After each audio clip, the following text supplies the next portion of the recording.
சற்றுமுன் வெளியான முக்கிய அறிவிப்பின்படி அரசு ஊழியர்கள் அனைவரும் பயன்பெறும் வகையில் அவர்களுக்கு முக்கியமான மகிழ்ச்சியான அறிவிப்புகள் வெளியாகியுள்ளன.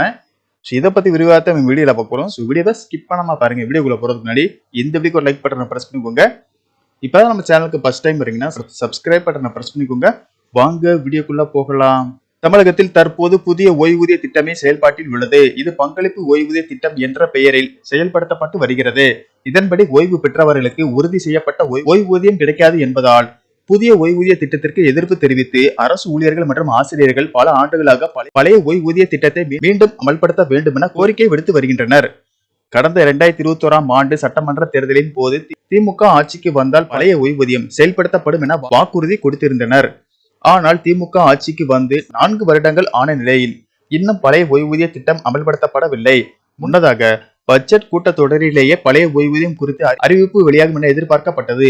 ஆனால் இத்திட்டம் குறித்த அறிவிப்பு ஏதும் வெளியாகவில்லை. இதற்கிடையில் அரசு ஊழியர் சங்கங்களுடன் முதலமைச்சர் பேச்சுவார்த்தை நடத்திய நிலையில் செப்டம்பரில் இது தொடர்பான அறிவிப்பு வெளியாகும் என கூறியிருந்தார்.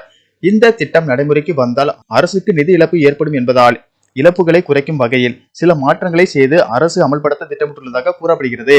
திமுக அரசுக்கு அரசு ஊழியர்கள் மற்றும் ஆசிரியர்களின் ஆதரவு எப்போதும் அதிகமாக இருக்கும். ஆனால் தற்போதைய ஆட்சியில் முக்கிய கோரிக்கைகள் நிறைவேற்றப்படவில்லை என்ற அதிருப்தி நிலவுகிறது. எனவே அரசு ஊழியர்களின் மனதை குளிரச் செய்யும் விதமாக பழைய ஓய்வூதிய திட்டம் சட்டசபை தேர்தலுக்கு முன்பு கொண்டுவர முதல்வர் ஸ்டாலின் திட்டமிட்டுள்ளதாக தகவல்கள் வெளியாகியுள்ளன.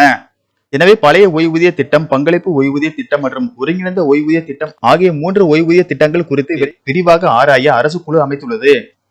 இதன் மூலம் அரசு ஊழியர்களின் ஓய்வூதியம் தொடர்பான கோரிக்கைகளை அரசு தீவிரமாக பரிசீலித்து வருவதாக தெரிகிறது.